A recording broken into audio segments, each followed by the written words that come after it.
el doble filo de la deuda. Ya venimos.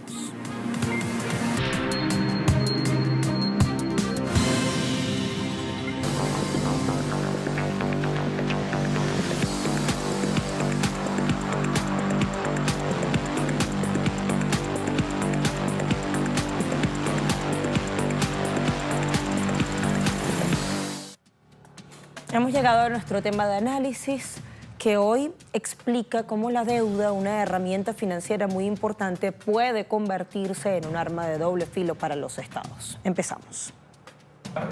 Resulta esencial para el ordenamiento financiero internacional que los estados cumplan con sus obligaciones financieras. Cuando un país presenta una situación de impagos dilatada en el tiempo, todas las partes sienten los efectos. No solo sus acreedores dejan de cobrar, sino que también el propio deudor se enfrenta al riesgo de quedarse totalmente excluido de la financiación internacional. El acceso a ese financiamiento externo muchas veces es fundamental para inyectar recursos a la economía sin tener que depender únicamente de la capacidad de ahorro local. Esto supone esfuerzos y compromisos. Aunque a través de esta herramienta financiera los países pueden llegar a obtener los dólares necesarios para invertir en infraestructura y desarrollar la economía nacional, por años ha sido visto como un mecanismo de disposición, incluso como uno de los más exitosos en Latinoamérica según Pascualina Curso. Pues según la economista, no solo genera una transferencia de renta colosal hacia el capital financiero internacional, sino que abre la puerta a la intensificación de otros mecanismos como la mercantilización y privatización de servicios públicos y la apropiación de la explotación de los recursos naturales por el capital privado. Es por esa razón que siempre se busca una y mil maneras de que los países siempre estén en esa condición, endeudados, es decir, dependientes, y se inventan otras tantas para negociar.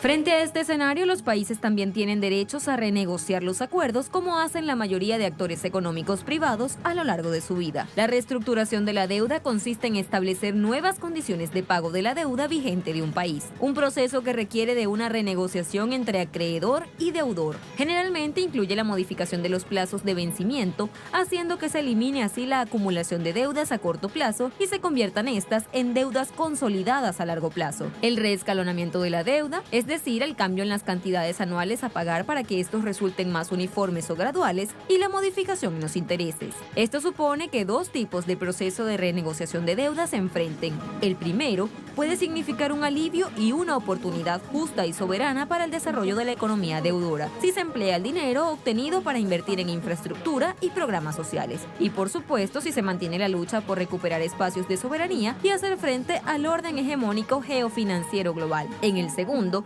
el proceso puede convertirse en una cadena perpetua asociada a un mecanismo de extracción de riqueza constante, sometiendo al país a más y más deuda, a la pobreza y a la precarización como resultado de la reproducción de relaciones asimétricas. El fin último de la renegociación dependerá de la estrategia y voluntad geopolítica de las partes. El Centro Estratégico Latinoamericano de Geopolítica, CELAC, aporta 3 casos recientes de reestructuración de deuda de características distintas. Por América Latina figuran Argentina y Ecuador, y por el resto del mundo, Ucrania.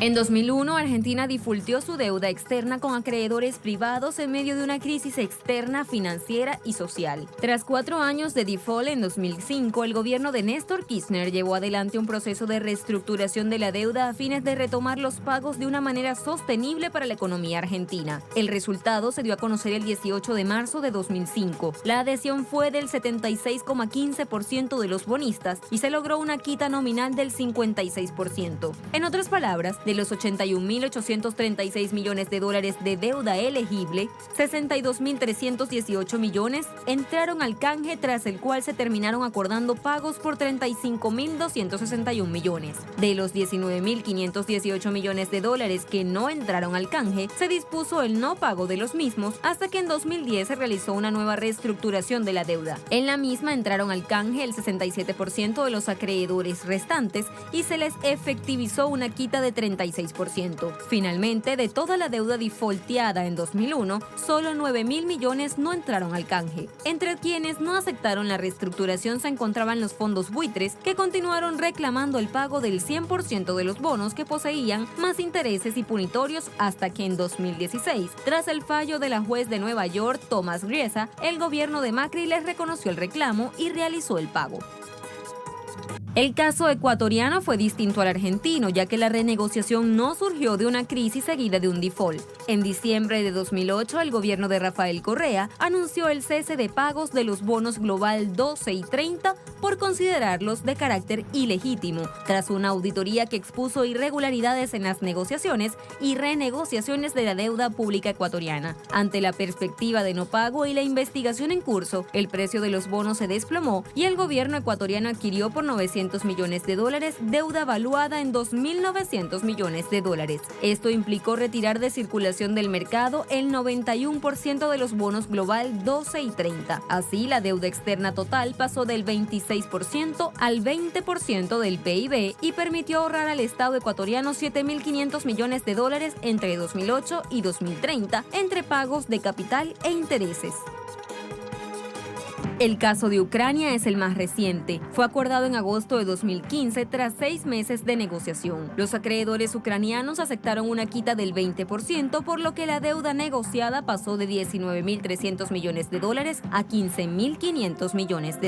Asimismo, se extendieron los vencimientos de los bonos por 4 años, pasando del periodo 2015-2023 al periodo 2019-2027. A cambio, Ucrania elevó las tasas a pagar por los bonos a 7,75%, un 0,53% superior al que tenía hasta la fecha. También se incluyó la posibilidad de pagos adicionales en función del crecimiento del Producto Interno Bruto. A diferencia de los casos anteriores, este acuerdo tuvo la venia y el apoyo del Fondo Monetario Internacional. Este organismo y la Comisión Europea reflejaron su satisfacción ante el canje y destacaron que esta reestructuración permitiría llevar adelante las reformas económicas pactadas con el gobierno ucraniano. Sin embargo, contra los pronósticos optimistas en los años subsiguientes, Ucrania ha continuado recurriendo a préstamos del Fondo Monetario Internacional. Valga decir que hay actores que siempre buscan anteponer como prioridad absoluta el endeudamiento de los países, y ello porque saben que pueden sacar mucho provecho de ello. Los préstamos acordados por organismos como el Banco Mundial y el Fondo Monetario Internacional, estos son los actores de los que hablamos, lejos de favorecer el desarrollo industrial de los países endeudados, son proyectos que los integran en el mercado mundial para servir a los intereses de las multinacionales y la banca. Sus programas de ajuste estructural están dirigidos, según sus discursos oficiales, a restablecer el equilibrio financiero de estos países que están en dificultades, pero realmente se trata de ajustes con los cuales, ante todo, resultan favorecidos los mercados financieros. Y para conseguirlo, tanto el Banco Mundial como el Fondo Monetario Internacional imponen la apertura de la economía a fin de atraer capitales. Ese escenario tiene consecuencias negativas para la población y la economía en general. La pobreza se generaliza con rapidez y no miremos a nuestra región. Los criterios macroeconómicos privilegiados por estas instituciones financieras no permiten en ningún caso mejorar el bienestar colectivo, pero sobre todo de la población más empobrecida. Bueno, por eso y más, en el Centro Estratégico Latinoamericano de Geopolítica se lee que la deuda es un elemento consustancial al funcionamiento de la economía capitalista. Es un mecanismo por el cual todos los estados, desarrollados o no, pierden soberanía frente al sector financiero. Y así llegamos al final de nuestro tema de análisis y también de esta emisión de Impacto. Gracias como siempre por acompañarnos. Sigan en sintonía.